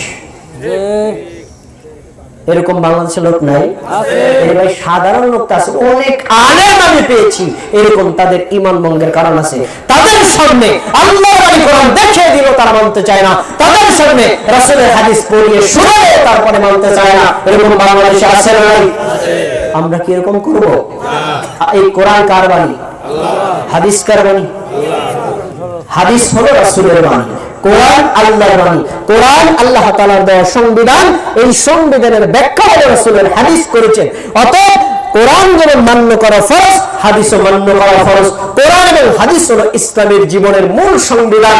কোরআন হাদিস যখন আপনি পাবেন, আপনার নিজের বিরুদ্ধে, দলের বিরুদ্ধে, এলাকার বিরুদ্ধে, ব্যক্তির বিরুদ্ধে, দলের বিরুদ্ধে, এলাকার বিরুদ্ধে, মানুষের বিরুদ্ধে, রাষ্ট্রের বিরুদ্ধে, যত কিছুর বিরুদ্ধে যাক, আপনি তাকে অমান্য করতে পারবেন না। যদি করেন ঈমান শেষ। দলিল নেই। কি বলছেন আল্লাহ তাআলা? সূরা আলে ইমরান 32 নম্বর আয়াতে আল্লাহ কি বলছেন? কুল আতিউল্লাহ ওয়া আতিউর রাসূল ফাইন তাওয়াল্লাউ ফাইন্নাল্লাহ লা ইউহিব্বুল কাফিরিন। হে নবী মুহাম্মদ সাল্লাল্লাহু আলাইহি ওয়াসাল্লাম, তুমি তাদেরকে বলো, আমাদেরকে বলতে বলছেন, আমরা কি রাসূলের উম্মত না? আমাদেরকে বলতে বলছেন, কোন তুমি বলো কি? আতিউল্লাহ, তোমরা আল্লাহর আনুগত্য করো। মুসলমান বলো কার? আল্লাহ। যে বলো কার? আল্লাহ। আল্লাহর আনুগত্য কিভাবে করবেন? আল্লাহকে দেখছেন না? তা আল্লাহর আনুগত্য করার পদ্ধতি কি? আল্লাহ তার ক্যাটালগ, আসমানি সংবিধান আমাদের কাছে পৌঁছে দিয়েছেন, তার নাম হচ্ছে কোরআন। কেউ যদি কোরআনের কথা মানে, কার কথা মান্য করা হয়? পরে বলো ওয়া আতিউর রাসূলা, তোমরা রাসূলের ইত্তেবা করো। রাসূল সাল্লাল্লাহু আলাইহি ওয়াসাল্লাম কি এখন জীবিত আছেন? আপনি কিভাবে তার ইত্তেবা করবেন? রাসূল যা করতেন, যা বলছেন, যা আদেশ করেছেন, যা নিষেধ করেছেন, যা অনুমোদন দিয়েছেন, প্রত্যেকটা কথা হাদিসের কিতাবে আছে না নাই? আছে। হাদিস মান্য করলেই রাসূলের কথা মান্য করা হয়। তখন কেউ যদি আল্লাহর কথা মানে, রাসূলের কথা মানে, তার ঈমান ঠিক থাকবে। আল্লাহর কথা অমান্য করে, রাসূলের কথা অমান্য করে, বলছেন আল্লাহ তাআলা ফাইন্নাল্লাহ লা ইউহিব্বুল কাফিরিন, ওই আল্লাহ কাফেরদেরকে ভালোবাসেন না। তাহলে আমরা কি কোরআন হাদিস মানব না মুখ ফিরিয়ে নেব? মানব। মানতে রাজি আছি তো ইনশাআল্লাহ? আপনার নিজের বিরুদ্ধে গেলে মানবেন, হুজুরের বিরুদ্ধে গেলে মানবেন, পীরের বিরুদ্ধে গেলে মানবেন, এলাকার বিরুদ্ধে গেলে মানবেন। কারণ কোরআন আল্লাহর বাণী, হাদিস রাসূলের বাণী। কোরআন হাদিস মানতে প্রত্যেকটা মুসলমান বাধ্য। কোন ব্যক্তি, কোন দল, কোন মত, কোন মানুষের অভিমত মানতে মানুষ, মুসলমান কখনো বাধ্য হতে পারে না। আল্লাহ তাআলা আরো কি বলছেন? যারা এইভাবে কোরআন থেকে মুখ ফিরিয়ে নেয়, হাদিস থেকে মুখ ফিরিয়ে নেয়, আল্লাহ তাদের সম্পর্কে সূরা সাজদায় 22 নম্বর আয়াতে বলেন ওয়ামান আযলামু, ওর চাইতে বড় জালিম আর কে হতে পারে? ওয়ামান আযলামু, ওর চেয়ে বড় জালিম আর কে হতে পারে? মিম্মান যুকিরা বি আয়াতি রাব্বি, যার কাছে রবের আয়াত পেশ করা হয়, মানে কোরআনের আয়াত তার সামনে তুলে ধরা হয়, যখনই পেশ করা শেষ সুম্মা আরাদা আনহা, সে এই আয়াত থেকে মুখ ফিরিয়ে নেয়। আয়াত তো ঠিক আছে, আমাদের দেশে চলে না। আয়াত তো ঠিক আছে, আমাদের দেশে হুজুররা করে না। আয়াত তো ঠিক আছে, আমার পিসাব তো অন্যভাবে করে, অতএব আমরা এই আয়াতটা মানব না। এইভাবে অমান্য করে চলে যায়, মুখ ফিরিয়ে নেয়, এমন মুসলমান কি কেউ নাই? নাই। যারা এই টাইপের আছে, আল্লাহ সুবহানাহু বলছেন ইন্না মিনাল মুজরিমিনা মুনতাকিমুন, আমি আল্লাহ এই ধরনের অপরাধীদেরকে শাস্তি দেওয়ার জন্য অবশ্যই সক্ষম। তাহলে কোরআন থেকে মুখ ফিরিয়ে নেওয়া যাবে? হাদিস থেকে মুখ ফিরিয়ে নেওয়া যাবে? যদি কেউ কোরআন হাদিস থেকে মুখ ফিরিয়ে নেয়, তার ঈমান থাকবে না। প্রিয় ভাইরা, আমি আপনাদের সামনে 5 নম্বর বিষয়টি নিয়ে কথা বললাম, যে কখনো কোরআন হাদিস থেকে বিমুখ হওয়া যাবে না। এবার আসুন 6 নম্বর, খুব গুরুত্বপূর্ণ বিষয়। আমরা অনেকেই অবহেলাবশত এই অন্যায়টা করে ফেলি, যাতে আপনার ঈমান আমার ঈমান বিনষ্ট হয়ে যায়, অথচ আমরা টেরই পাই না। সে বিষয়টা হচ্ছে যে ইসলামী কোন বিষয় নিয়ে হাসি ঠাট্টা করা, ইসলামী কোন বিষয় নিয়ে হাসি ব্যঙ্গ বিদ্রুপ করা, উপহাস করা, ইয়াকি মস্করা করা। ইসলামী কোন বিষয় নিয়ে আপনি কখনো ইয়াকি মস্করা করতে পারবেন না। যেখানে আমি কয়েকটা উদাহরণ দিই, দলিল পরে দিচ্ছি, উদাহরণটা মনে নেন। দেখেন, আমাদের দেশে আমরা দেখতে পাই কিছু লোক দাড়ি রাখেন আর কিছু লোক দাড়ি রাখেন না। তো যারা দাড়ি রাখেন, যদি পুরো মুখ ভর্তি দাড়ি থাকে, আমরা এটাকে বলি কি দাড়ি? কি দাড়ি? আর যদি এখানে হয় কি করেন? কি দাড়ি? দেখছেন, আপনি একটু বলছেন তো হাসতে হাসতে, একটু ভাবেন এখন শব্দটা নিয়ে, কি দাড়ি? ছাগল্লা দাড়ি। তার মানে এই লোকটাকে আমরা একটা ছাগলের সাথে তুলনা করলাম। একটু ভাবে বিষয়টা নিয়ে, একটা ছাগলের সাথে তুলনা করলাম। আমরা এই রকম অজান্তেই কিন্তু ইসলামী কোন বিষয়টা নিয়ে হাস্যরসাত্মক করে ফেলি, ব্যঙ্গ কৌতুক করে ফেলি, যার ফলে আপনার আমার ঈমান সাথে সাথে বিনষ্ট হয়ে যায়। দাড়ি রাখা ফরজ, মুসলমান জেনে রাখো, সুন্নাত নয়, ওয়াজিব নয়। দাড়ি রাখা ফরজ, রাসূল রেখেছেন, রাখতে আদেশ করেছেন, দাড়ি ছাড়তে কাটতে নিষেধ করেছেন। কোন অমুসলমান যদি রাসূলের কাছে দাড়ি ছাড়া আসতো, আল্লাহ রাসূল তার দিকে ফিরেই তাকান নাই। এজন্য দাড়ি রাখা প্রত্যেক মুসলমানের জন্য ফরজ। আপনি রাখতে পারেন না, আপনার ঈমানি দুর্বলতা, আপনি ফরজটা আদায় করতে পারলেন না। কিন্তু যদি কেউ বলে এটা ছাগল্লা দাড়ি, এটা বেজাল্লা দাড়ি, এগুলো রাখলে দেখা যায় খেট খাট, আপনার বলাও শেষ, ঈমান শেষ। এরকম আমরা ইসলামী কোন বিষয় নিয়ে ঠাট্টা বিদ্রুপ করি না? করি না? আরে ভাই, সাধারণ লোক তো করে, আমাদের দেশে হায়ার লেভেলের যারা আলেম তারাও করে। দেখুন, একজন বক্তা কি বলছেন, যে আমাদের দেশে এখন নামাজের ডিস্কো সিস্টেম বের হয়েছে। ভাই, নামাজের আবার ডিস্কো সিস্টেমের শব্দটাই ব্যঙ্গাত্মক, কতটা ভয়ঙ্কর। ভালো করে শোনেন, আমাদের দেশে নামাজের এখন ডিস্কো সিস্টেম বের হয়েছে। কিভাবে নামাজ পড়ে? আল্লাহু আকবার, ঠিক এটাই দেখাইছে। এভাবে হাত বাঁধা মুসলমান বাংলাদেশে আছে? তো উনি কি বুকে হাত বাঁধাটাকে শুদ্ধভাবে দেখায় না ব্যঙ্গাত্মক করলো? উনি যদি মুফতি, মাওলানা, আল্লামা বলা আছে, ইমাম শেষ। কারণ এটা আপনার আমার কোন কর্ম নিয়ে ব্যঙ্গাত্মক করা হয়নি। বিশ্বনবী মুহাম্মদ সাল্লাল্লাহু আলাইহি ওয়াসাল্লাম হাত বেঁধেছেন যেভাবে, এই আমলটাকে যে ব্যঙ্গাত্মক করলো, তার ঈমান থাকতে পারে? আমরা না জেনে করি। তাহলে একজন আলেমের অবস্থা যদি এই হয়, সাধারণ মুসলমানের হালাত কি? এজন্য মুসলমান, তুমি ইসলামী কোন একটা বিষয় পালন করতে পারো না, তোমার ঈমানি দুর্বলতা, তোমার জানার অজ্ঞতা হতে পারে, তুমি পালন করতে পারো না, তোমার ব্যর্থতা হতে পারে। কিন্তু কোন মুসলমান পালন করলে, অন্য কোন মুসলমান যদি তার আমলটা নিয়ে ব্যঙ্গ বিদ্রুপ করে, ব্যঙ্গ বিদ্রুপ করার সাথে সাথে ঈমান নামক মহাদৌড় শেষ হয়ে যাবে। তাহলে আমরা কি আর কখনো ব্যঙ্গ বিদ্রুপ করব? ব্যঙ্গ বিদ্রুপ করার কারণে তৎকালীন আবু জাহেল কাফের মুশরিক হয়েছে। আজকেও যদি আমরা এই কাজ করি, আমাদের ঈমান আমাদের অজান্তেই বিনষ্ট হয়ে যাবে। দেখেন আল্লাহ কি বলছেন, আল্লাহ তাআলা সূরা তাওবা 65 এবং 66 নম্বর আয়াতে বলছেন, ওয়ালা ইন সাআলতাহুম লা ইয়াকুলুন্না, নবী মুহাম্মদ সাল্লাল্লাহু আলাইহি ওয়াসাল্লাম, তুমি যদি তাদেরকে বলো যে তোমরা আমার আল্লাহর নাযিলকৃত আয়াতগুলো কেন মানো না, এই আয়াতগুলো নিয়ে তোমরা বিভিন্ন মন্তব্য করো কেন? তারা বলবে, কি বলবে? কুন্না নাখুদু ওয়া নালআব।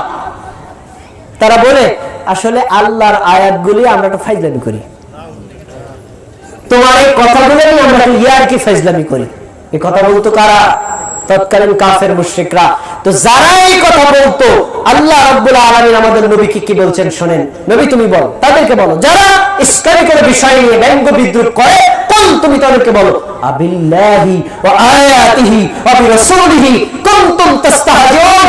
হে মানব জাতি, তোমরা আল্লাহকে নিয়ে ব্যঙ্গ বিদ্রুপ করো, আল্লাহর আয়াত নিয়ে ব্যঙ্গ বিদ্রুপ করো, রাসূলের হাদিস নিয়ে ব্যঙ্গ বিদ্রুপ করো। এই কাজ তোমরা করো যদি, তাহলে শোনো, ফালা লা তা'তাযিরু, তোমরা কোনোভাবে ওজর পেশ করতে পারবে না। কদ কাফারতুম বাদা ঈমানিকুম, ঈমান আনার পর তোমাদের ব্যঙ্গ বিদ্রুপ করার কারণে সাথে সাথে তোমরা কাফের হয়ে গেছো। এ কথা কার? এ কথা স্বয়ং আল্লাহর। এজন্য ইসলামে কোন একটা বিষয় নিয়ে, সুন্নাত হোক, ফরজ হোক, নফল হোক, ওয়াজিব হোক, আপনার মাযহাবে থাকুক অথবা না থাকুক, আপনার দেশে করুক অথবা নাই করুক, ইসলামের কোন একটা বিষয় নিয়ে আপনি কখনো বিরূপ মন্তব্য করার অধিকার রাখেন না। বিরূপ মন্তব্য করলে আপনার ইমান শেষ হয়ে যাবে। আর একজন হায়ার লেভেলের, টপ লেভেলের আলেমের কথা বলছি, নাম বললে আপনি কষ্ট পাবেন। সে বলছে, যারা এইভাবে রফুল্লাদান করে, যারা জোরে আমিন বলে, আমার তো মনে হয় তাদেরকে মৃগ রোগ ধরছে। কত বড় ভয়ঙ্কর কথা! তো রাসূল সাল্লাল্লাহু আলাইহি ওয়াসাল্লাম উচ্চস্বরে আমিন বলেছেন, সাহাবীরা উচ্চস্বরে আমিন বলেছেন, তাবেঈরা উচ্চস্বরে আমিন বলেছেন, চার মাযহাবের ইমামগণ আমিন বলেছেন, মক্কা মদিনায় এখন আমিন বলে। এই রাসূল সাল্লাল্লাহু আলাইহি ওয়াসাল্লাম থেকে এই পর্যন্ত এভাবে আমল চলে আসছে, তাহলে তাদেরকে মৃগ রোগে ধরার মাধ্যমে তাদেরকে ব্যঙ্গ বিদ্রুপ করা হবে না? এই ব্যঙ্গ বিদ্রুপ করার মাধ্যমে আমাদের কিচ্ছু হয়নি। প্রিয় ভাই, আপনার ঈমান এবং মহা সম্পদ আপনি নিজেই ধ্বংস করেছেন। এজন্য কখনো ইসলাম কোন বিষয় নিয়ে ব্যঙ্গ বিদ্রুপ করা যাবে না। আল্লাহ সুবহানাহু ওয়া তাআলা এইভাবে আরো অনেক আয়াতে সতর্ক করেছেন। আমি আলোচনাগুলো সংক্ষেপ করে নিয়ে আসছি। এই 6টা কারণগুলো ঈমান ভঙ্গের। এবার যা 7 নম্বর মোস্ট ইম্পর্টেন্ট কারণ। 7 নম্বর কারণ হলো আল্লাহ এবং তার রাসূলের আনিত আদর্শ এবং বিধানের উপর সন্তুষ্ট না হওয়া। আল্লাহ যে বিধান আনছেন কোরআনে, রাসূল সাল্লাল্লাহু আলাইহি ওয়াসাল্লাম যে বিধানগুলো দিয়েছেন হাদিসের মাধ্যমে, কোরআনের এই বিধান, হাদিসের এই বিধান একজন মুসলমান সন্তুষ্ট চিত্তে গ্রহণ করবে নাকি অসন্তুষ্ট চিত্তে? একদম হৃদয় থেকে সন্তুষ্ট চিত্তে গ্রহণ করতে প্রত্যেক মুমিনের জন্য ফরজ।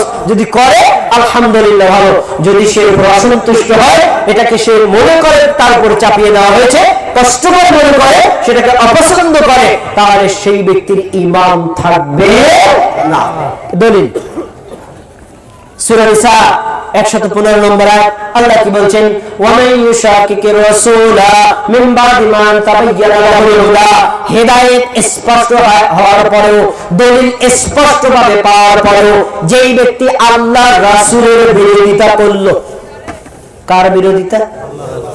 যে ব্যক্তি স্পষ্ট দলিল পাওয়ার পরেও আল্লাহর রাসূলের বিরোধিতা করল, ওয়ায়াত্তাবি গায়রা সাবিলিল মুমিনিন, সাহাবীদের রাস্তার বিপরীত রাস্তার অনুসরণ করল, নুওয়াল্লিহি মা তাওয়াল্লা, সে যেদিকে যেতে চায় আমি তাকে সেদিকে ফিরিয়ে দেব। এরপর কি করব? নুসলিহি নারা জাহান্নাম, আমি তাকে জাহান্নামের আগুনে প্রবেশ করাবো। ওয়াসাআত মাসীরা, এই জাহান্নাম অত্যন্ত নিকৃষ্ট জায়গা।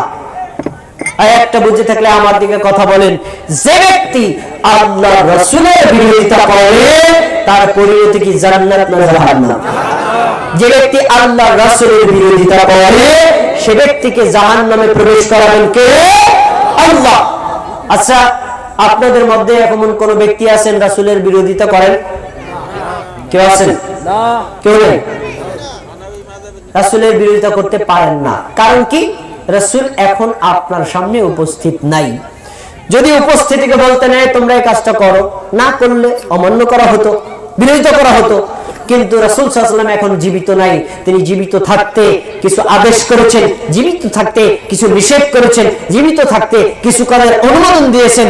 ওই যে কাজগুলো করতে বলেছেন সেই কাজগুলো করা, যে কাজগুলো ছাড়তে বলেছেন সেই কাজগুলো ছাড়া, যে কাজের অনুমোদন দিয়েছেন সেই কাজগুলোর অনুমোদন দেওয়া, এটাই রাসূলের অনুসরণ করা। এর বিপরীত যদি কেউ করে তাহলে রাসূলের বিরোধিতা করা হয়। এবার আমি একটু পরীক্ষা করি। আপনাদের সবার জন্য শুভ সংবাদ। আজকের মাহফিলের মধ্যমণি বিশিষ্ট আলেম দ্বীন, একজন বাংলাদেশের উঁচু মানের মেধাবী আলেম শেখ প্রফেসর মুখতার আহমদ সাহেব আলহামদুলিল্লাহ নড়িয়া থেকে এই পর্যন্ত কাছাকাছি চলে আসছেন। আলহামদুলিল্লাহ। এখন গাড়িতে আসতে সর্বোচ্চ 15 মিনিট, তিনি হয়তো রেস্টরুমের 5 মিনিট বা 20 মিনিট পর আমি নেমে যাবো। তারপরে তার আলোচনা। অত্র এলাকায় যত দিন ভাই আছেন, যাদের কানে আমাদের মাইকের আওয়াজ যায়, সবাইকে অনুরোধ করে বলছি, আজকে আপনাদের জন্য একটা মহা সুযোগ। আমাদের মতো টুটেপাড়া আলেমদের বক্তব্য আপনাদের শোনার দরকার নেই, তবে যিনি এসেছেন আন্তর্জাতিক মানের একজন উঁচু মানের আলেম, তার বক্তব্য শুনলে আপনি বুঝতে পারবেন প্রত্যেকটা কথা হৃদয়ে গ্রথিত করে রাখার মতো। তাই উপকারী আলোচনা করবেন বলে আমরা আত্মবিশ্বাসী।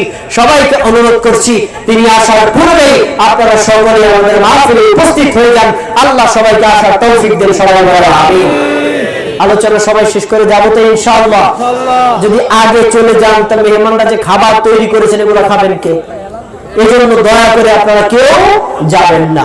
প্রিয় ভাইরা, এবার একটু মনোযোগ দিয়ে শোনেন, খুব গুরুত্বপূর্ণ বিষয়। আপনারা কেউ রাসূলের বিরোধিতা করেন না, কথা সত্য, কিন্তু আপনার অজান্তে আমরা অনেক জায়গাতেই রাসূলের বিরোধিতা করি। এবার প্রমাণ নেন, প্রমাণ।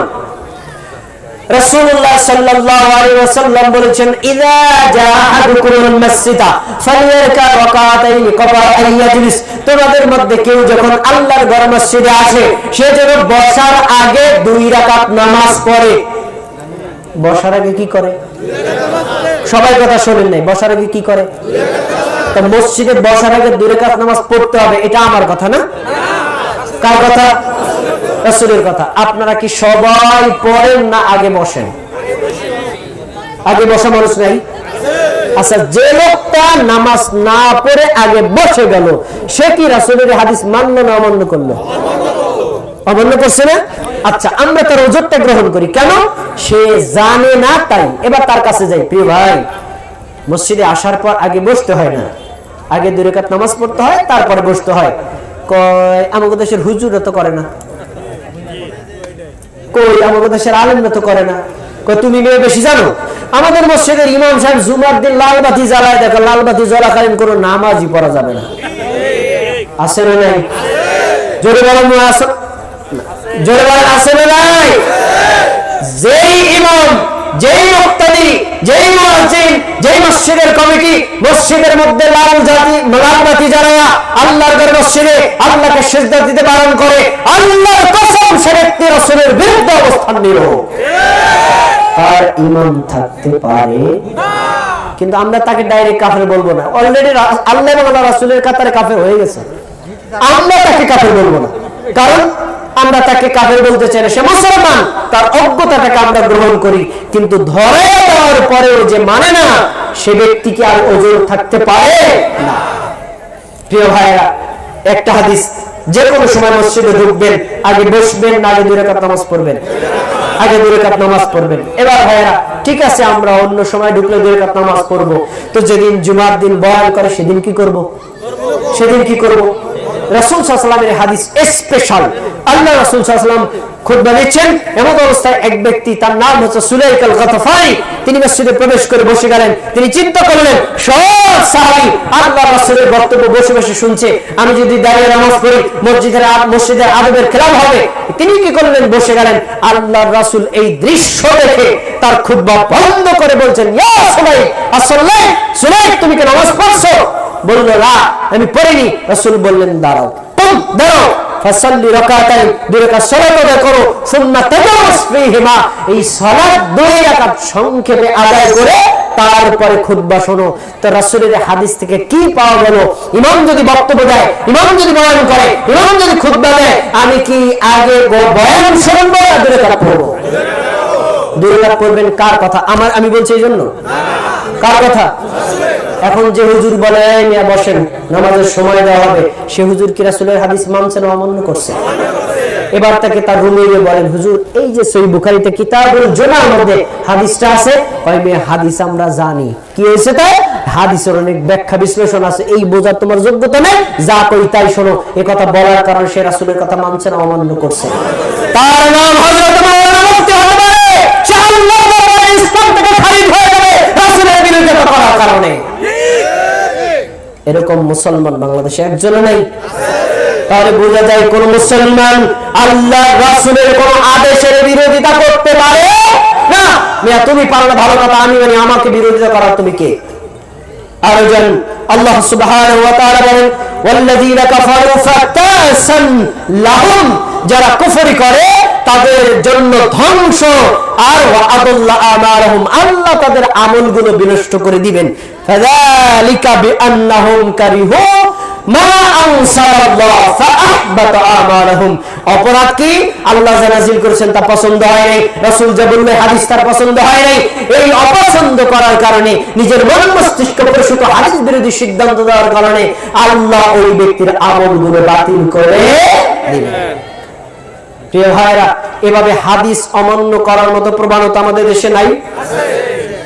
হাদিস পড়ে عن نبي هريرة رضي الله تعالى عنه أن رسول الله صلى الله عليه وسلم قال, হাদিস পড়া শেষ, বলছে এই হাদিসটা আমাদের মাযহাবে নাই তাই মানা যাবে না। এরকম মুসলমান বাংলাদেশে আছে না নাই? তো রাসূল কি যখন হাদিস বলছে তখন বলছে এটাই মাযহাবের? সমস্ত মুসলমানের, শাফিঈ যে সে মুসলমান, মালিকি যে সে মুসলমান, হাম্বলি যে সে মুসলমান, যে কোন মাযহাব মানে না সে মুসলমান, প্রত্যেক মুসলমানের জন্য আল্লাহ রাসূলের হাদিস, হাদিসকে ডিভাইডেশন করে যারা হাদিসকে অমান্য করে তারা রাসূলের বিরোধিতা করলো, এইভাবে যারা বিরোধিতা করে তাদের ঈমান থাকবে না। আপনি বলতে পারেন যে ভাই এই হাদিসটা আমার বুঝতে সমস্যা হয়েছে বা আমার জানা নেই, অথবা হাদিসটা আমি জানি কিন্তু বিশেষ কারণে মানতে পারছি না, কিন্তু কেউ যদি মানে, তার যদি বিরোধিতা করেন, মনে রাখেন এটা তার বিরোধিতা করা হয় না, স্বয়ং রাসূলের বিরোধিতা করা হয়। যে ব্যক্তি রাসূলের বিরোধিতা করলো তার ঈমান থাকবে না। আল্লাহ বলছেন আফাতুমিনুনা বিবাদিল কিতাবি ওয়া তাকফুরুনা বিবাদ, এই কোরআনের কোন আয়াত মানবা তোমার পক্ষে গেলে বিরোধী হলে তুমি মানবা না, আর কোন হাদিস তোমার পক্ষে গেলে সেটা মানবা, বিরোধী হলে তুমি মানবা না, কিছু মানবা আর কিছু ছাড়বা। এই কাজ যারা করে আল্লাহ বলছেন শোনো, ফামা জাযাউ মান ইয়াফআল যালিকা মিনকুম ইল্লা খিজয়ুন ফিল হায়াতিদ দুনিয়া, এই কাজ যারা করে আল্লাহ তাদের জন্য দুনিয়াতে রেখেছেন লাঞ্ছনা, আর ওয়ায়াউমাল কিয়ামাতি ইউরাদুনা ইলা আশাদ্দিল আযাব, কিয়ামতের দিন আল্লাহ তাদেরকে কঠিন শাস্তির দিকে নিয়ে যাবেন। এজন্য আমরা কোন আয়াতকে মানতে পারি অথবা না পারি, কেউ যদি মানে তখন আমরা তার বিরোধিতা করব। হাদিসের বিরোধিতা করা যাবে, কোরআনের বিরোধিতা করা যাবে। যারা কোরআন হাদিসের বিরোধিতা করবে তাদের ঈমান বিনষ্ট হয়ে যায়। এবার আসুন 8 নম্বর, রাসূলের সিদ্ধান্ত অমান্য করা। আমাদের নবী মুহাম্মদ সাল্লাল্লাহু আলাইহি সাল্লাম যে সিদ্ধান্ত দিবেন প্রত্যেক মুমিনের জন্য, নারী হোক, পুরুষ হোক, আলেম হোক, সাধারণ লোক হোক, প্রত্যেক মুমিন মুসলিমের জন্য চূড়ান্ত সিদ্ধান্ত। এই সিদ্ধান্ত অমান্য করার অধিকার কোন মুসলমানের নেই। কি বলছেন আল্লাহ দেখেন, فلا ربك لا يؤمنون حتى يحكموك فيما شجر بينهم। শোনো, ফালা রাব্বিকা, তোমার রবের কসম করে বলছি, লা ইউমিনুনা, তারা কখনোই মুমিন হতে পারে না, হাত্তা ইউহাক্কিমুকা ফীমা শাজারা বাইনাহুম, তাদের মধ্যে যত ঝগড়া বিবাদ আছে তোমাকে চূড়ান্ত ফয়সালাকারী যতক্ষণ না মানবে তারা কখনো মুমিন হতে পারবে না। এখন আমরা যদি কোন একটা বিষয় নিয়ে ঝগড়া করি, একজন বলল ফরজ, একজন বলল হারাম, একজন বলল সুন্নাত, একজন বলল বিদআত, এই চারজনে চার মত, আমরা কার মত ছাড়বো আর কার মত ধরবো? দেখবো কার মতের সাথে আল্লাহর কোরআনের সাথে মেলে, কার মতের সাথে রাসূলের হাদিসের সাথে মেলে। কোরআন এবং হাদিসের সাথে যারটা মিলবে আমরা তারটাই গ্রহণ করব, যারটা মিলবে না আমরা তারটা গ্রহণ করব না। এখন যারটা গ্রহণ করলাম কেন? উনি ব্যক্তি মোটা এই জন্য, উনি আল্লামা এই জন্য, কিসের কারণে? তার কথা আল্লাহ রাসূলের সাথে মিলছে তাই। দেখেন এখানে একটা ঘটনা বর্ণিত হয়েছে সহিহ বুখারীতে। রাসূল সাল্লাল্লাহু আলাইহি ওয়াসাল্লামের চাচা, তার চাচতো ভাই, তার ফুফাতো ভাই, তার নাম হলো জুবায়ের, ফুফাতো ভাই জুবায়ের রাদিয়াল্লাহু তাআলা আনহুর পাশে এক আনসারী ভাইয়ের জমি ছিল। তারা দুইজনে পানি সেচ দিয়ে জমি চাষ করত। ধরেন পানির মেশিনটা এই জায়গায়, সবাইকে আমার দিকে দেখতেছেন, এই জায়গায় মেশিন, এইখানে হলো জুবায়েরের জমি আর এইখানে হলো আনসারী ভাইয়ের জমি। পানি যখন ড্রেন দিয়ে আসবে কার জমিটা আগে? জুবায়ের, পরের জমিটা হলো আনসারী ভাইয়ের। এখন জুবায়ের বলছে আমি পানি নেব আগে, আর আনসারী ভাই বলছে আমি পানি নেব আগে। তখন কেউ কাউকে ছাড় দেবে না। তো আনসারী বলছেন চলেন, আমাদের নবী তো আছেন, নবী ফয়সালা দিবেন। আসছেন আমাদের নবীর কাছে, নবী মুহাম্মদ সাল্লাল্লাহু আলাইহি ওয়াসাল্লাম বলছেন কি, জুবায়ের তোমার জমিটা যেহেতু পাশে আছে তুমি আগে পানি নাও, তারপরে তোমার আনসারী ভাইকে দিয়ে দাও, তবে তোমার যতটুকু দরকার ততটুকু নিয়ে নাও, বেশি পুরা নেওয়া দরকার নেই, তারপর তোমার আনসারী ভাইকে দিয়ে দাও। এই আনসারী ভাই এই ফয়সালা শুনে প্রচন্ড রেগে গেল, আর রেগে বলল ও বুঝতে পারছি নবী মুহাম্মদ সাল্লাল্লাহু আলাইহি ওয়াসাল্লাম, আরে জুবায়ের তো তোমার ফুফাতো ভাই, এই জন্য তুমি তার পক্ষে রায় দিলা। কথা সত্য? কথা কি সত্য? জুবায়ের তার ফুফাতো ভাই, এই জন্য তার পক্ষে রায় দিছে। রাসূল সাল্লাল্লাহু আলাইহি ওয়াসাল্লাম রেগে গেছেন। আয় হায়, নবী একটা সিদ্ধান্ত দিবেন, উম্মত যদি এই সিদ্ধান্তের উপর কমেন্ট করে তার একটা ভয়ঙ্কর অবস্থা। রাসূল সাল্লাল্লাহু আলাইহি ওয়াসাল্লাম বললেন জুবায়ের ইচ্ছা মতো পানি নাও, ভরত করে রাখো, যখন তোমার জমি টপকায়া পানি পড়বে তারপরে তারে পানি দাও। এটাই চূড়ান্ত সিদ্ধান্ত। রাসূল সাল্লাল্লাহু আলাইহি ওয়াসাল্লাম এর আগে তাকে দিয়েছিলেন একটু ভালো সিদ্ধান্ত, ওটা যখন মানে নাই পরে দিয়েছেন চূড়ান্ত সিদ্ধান্ত। জুবায়ের রাদিয়াল্লাহু তাআলা বলেন আমাদের এই ঘটনাকে কেন্দ্র করে আল্লাহ তাআলা এই আয়াত নাযিল করেছেন।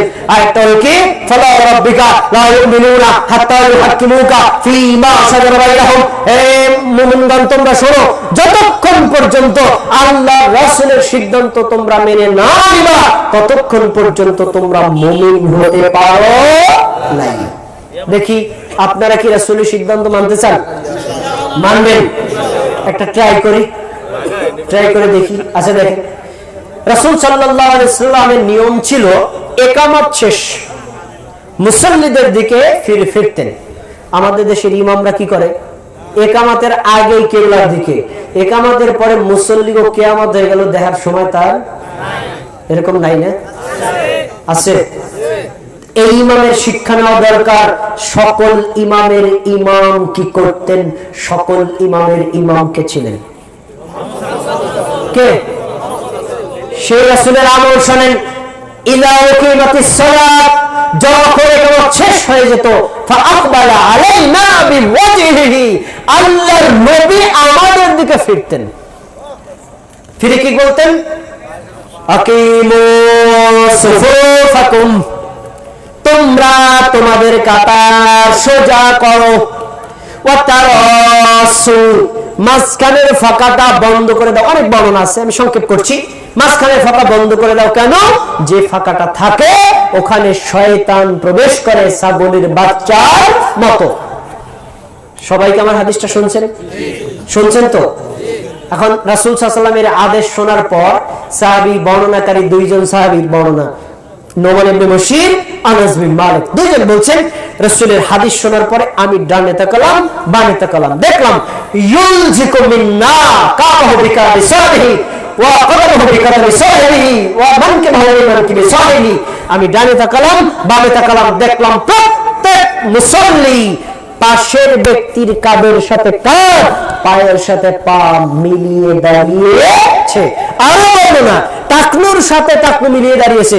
পায়ের এই উঁচু হাতটাকে বলা হয় টাকনু, টাকনুর সাথে টাকনু মিলিয়ে দাঁড়িয়েছে। এবার আমাদের সবাই তাকান, আল্লাহর রাসূল কিন্তু বলেন নাই পায়ের সাথে পা মিলাও, কাঁধের সাথে কাঁধ মিলাও, এখানে এই শব্দটা এটা নাই, কি কাতার সোজা করো এবং টাকনুর সাথে টাকনু মিলাও, এটা কিন্তু বলেন নাই। শুধু বলছেন কাতার সোজা করো, মাঝখানের ফাঁকা বন্ধ করো। সাহাবীগণ রাসূলের চোখের সামনে কাঁধের সাথে কাঁধ, পায়ের সাথে পা, টাকনুর সাথে টাকনু মিলিয়েছে। রাসূল বলেন এই পা মিলাতে বলছি, আবু বকর জান্নাতি সাহাবী, আর তুমি মিয়া বেলাল, তোমার সাথে তার সাথে তুলনা হয়, পায়ের সাথে পা মিলাইছো, বেয়াদবি হয় না? বলছেন বলছেন এ কথা? তাহলে বোঝা যায় কাতার সোজা করার মাধ্যম কি? পাশের ব্যক্তির কাঁধের সাথে কাঁধ মিলবে কি মিলবে না? পায়ের সাথে পা মিলবে কি মিলবে না? টাকুর সাথে টাকু মিলবে কি মিলবে না? আচ্ছা, ভালো কথা। এবার আমাদের বাংলাদেশের প্রত্যেক মসজিদে এবার মিলায় না? কথা বলে না? আপনারা মিলেন সবাই? আচ্ছা, ফাঁকা রাখেন কার কথায়? ফাঁকা রাখেন কার কথায় বলেন? ফাঁকা রাখার কোন দলিল আসমান জমিনে কোন জায়গাতে এই মুসলমান পায়ের সাথে পা, তাদের সাথে কাঁধ মিলিয়ে দাঁড়ানোর ক্ষেত্রে মাযহাবের কোনো ইখতিলাফ নাই। ইমাম আহমদ বিন হাম্বল, ইমাম মালিক, ইমাম শাফি, ইমাম আবু হানিফা, সকল সাহাবী, সকল তাবী, সকল আলেমদের ঐক্যমত, এই জায়গাতে বিভাজন করার অধিকার কারো নাই। এই জায়গাতেও বিভাজন করে কি কয় মিয়া পায়ের সাথে পা, কাঁধের সাথে কাঁধ মিলে কিভাবে? তো কিছু মানুষ আছে পা এক হাত ফাঁকা করে দাঁড়ায়, তো কাঁধ তো মিলবে না। আবার কিছু মানুষ আছে দুই পায়ের মাঝখানে 4 আঙ্গুল করে ফাঁকা রাখে, তো কাঁধের সাথে কাঁধ মিলবে, পা তো জীবনে মিলবে না। এই জন্য ব্যালেন্স রক্ষা করে দাঁড়াতে হবে। প্রত্যেক ব্যক্তি তার নিজের 2 পায়ের মাঝখানে যদি 1 বিঘা ফাঁকা রাখে, পাশের ব্যক্তির কাঁধের সাথে কাঁধ, পায়ের সাথে পা মিলবে কি মিলবে না? মিলবে না। এখন যখন আপনি মিলাইতে বললেন যে রাসূল সাল্লাল্লাহু আলাইহি ওয়াসাল্লাম হাদিসে বলছে এই, তখনই এক মুরব্বি দাঁড়ায় বলবে হুজুর আমার একটা কথা আছে। কি কথা? আপনার হাদিসটা ঠিক আছে, আপনার কথাটাও ভালো লাগছে, কিন্তু আমি একজন মুরব্বি, আমার পাশে আমার নাতি, তার বয়স 20, আমার বয়স 70, এই নাতিটা আমার পার সাথে পা মিলাবে, এটা কি বেয়াদবি হলো না? এরকম বলার মতো নয় কি নেই? এবং কমেন্ট করে না? এই কথা বলার আগে একটু ভাবেন যে সাহাবীরা কি বেয়াদব ছিলেন? সাহাবীরা বেয়াদব ছিলেন? এবার আমাদের দেশে শুধুমাত্র কেউ ওই মুরব্বি না, আরে ভাই মাদ্রাসার মুহতামিমের বক্তব্য শোনেন, সে বলছে আমি মাদ্রাসার মুহতামিম, আমি মসজিদের খতিব, কি আমার পায়ের সাথে পা মিলানোর দ্বারা বেয়াদব, এরকম বলে লোক আছে না নাই? তো ভাইরা, আপনি মাদ্রাসার মুহতামিম হতে পারেন, বাংলাদেশের প্রেসিডেন্ট হতে পারেন, রাসূলের সাহাবীদের পায়ের সমান হতে পারেন নাই। সেই সাহাবীরা পায়ের সাথে পা, কাঁধের সাথে কাঁধ মিলিয়ে দাঁড়িয়েছে, মাঝখানে ফাঁকা রাখেন নেই। তারা কোনো অহংকার বিদ্রুপ করতেন না, তারা মনে করতেন এটাই হলো ইসলামী আদব। কোন মুসলমান যখন নামাজের কাতারে দাঁড়াবে, আলেম, উলামা, মুফতি, মেথর, প্রেসিডেন্ট, মন্ত্রী সব এক হয়ে যাবে, কোনো ভেদাভেদ থাকতে পারবে। আপনারা কি সবাই মিলে দাঁড়াবেন? দেখি কয়েকজনে পারেন। যদি আজকে আপনি ফজরের নামাজে গিয়ে মিলান, যখন মিলাবেন, এই আব্দুল মালিক ভাই আছে, তার পায়ের সাথে পা মিলানে সে আরো 1 বিঘা দূরে চলে যাবে। আছে না নাই? আছে না নাই মুসলমান? তারপরে তুমি বলে ভাই আপনি সরে গেলেন, হাদিসে তো আছে। কত হাদিস আমরা জানি না, নতুন নতুন হাদিস বের করো। এ কথা বলার লোক নাই না? এই কথা বললে তার মানে হাদিসটাকে অমান্য করা হয়। হাদিস অমান্য করলে রাসূলকে অমান্য করা হয়। রাসূলকে অমান্য করলে তার ঈমান কখনো থাকতে পারে না। এজন্য আলেম হোক, সাধারণ লোক হোক, যেই দলের মুসলমান হোক, আল্লাহর দেওয়া রাসূলের যে সিদ্ধান্ত কোন মুসলমান পরিবর্তন করতে পারবে না। আলোচনা একদম শেষের দিকে, অল্প 2টা কথা শেষ করে দিব। 9 নম্বর, ইসলামী কোন বিধানে সংযোজন বিয়োজন করা। ইসলাম কি পূর্ণ না অপূর্ণ? ইসলাম পূর্ণ, কিন্তু আমি নিজে শুনছি, আপনার কথা বলছি, আপনারা সাধারণ মানুষ, আপনারা এত সচেতন, বললেন ইসলাম পূর্ণ, আর আমাদের দেশের একজন মুফতির বক্তব্য শোনেন, সে বলছে ইসলাম পূর্ণ নয়, বরং মুস্তাহিদদের ইজতিহাদের মাধ্যমে ইসলাম পূর্ণ হয়েছে, এর আগে অপূর্ণই ছিল। কত বড় ভয়ঙ্কর কথা, অথচ আল্লাহ কি বলছেন?